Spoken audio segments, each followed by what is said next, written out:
हुआ था। वो विद्यार्थी नहीं उस समय अपने हाथों से ये बनाए थे। ये जो कमल का फूल जो देख रहे हैं गुरुजी, है ना, इस तरह का 5 और नीचे हैं। अच्छा। ये 7 कमल के फूल के ऊपर बैठे हुए हैं। अच्छा। लेकिन जब बख्तियार खिलजी का नाम जानते होंगे? हाँ, सुना है। जब बख्तियार खिलजी जब नालंदा में आग लगाया, नालंदा को जब नष्ट किया, तो उस समय इस मूर्ति को भी चाहा था कि अपना देश लेके चले, लेकिन उस समय तो ज्ञान का व्यवस्था था नहीं। तो हाथी घोड़े के सहारे से इनके कमर में गले में सीका लगा कर उठाते थे। जब उठाते और छोड़ते गए, उसी क्रम में वजन के कारण ये 5 कमल का फूल मिट्टी के नीचे दबते हुए चले गए।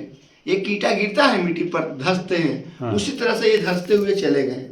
जब सोचे कि ये प्रतिमा नहीं जाएंगे, तब क्रोध में आकर, गुस्सा में आकर इनका देखा जाए हाथ का अंगुली, है ना, ये पैर का अंगूठा, ये भी हाथ का अंगूठा, ये नाक, आँख, ये जब नहीं जा सके तब इनका सुंदरता को नष्ट कर दिया। क्षेत्रीय लोग जो इनको तेलिया बाबा कहते हैं, इसलिए गवर्नमेंट से बाहर रखा गया। ये सरकार का अधीन में नहीं। ये आप लोग का सहयोग से जो 1000, 500, 200 करके दान देते हैं, उसी से मंदिर का मेंटेनेंस और यहाँ का पूजा अर्चना होता है।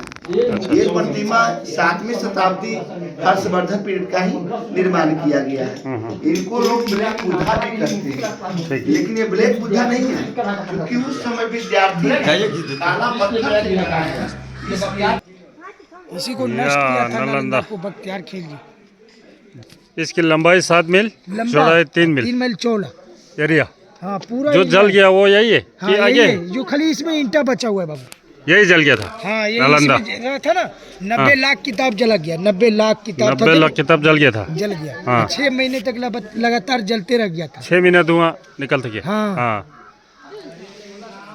ये जब से नालंदा खंडर हो गया। हाँ, ठीक है ना, जल है खुरान खास को 2 लोग है। पूरा यही है नालंदा खंडर, खाली ईंटा बचा हुआ है। अच्छा। बाकी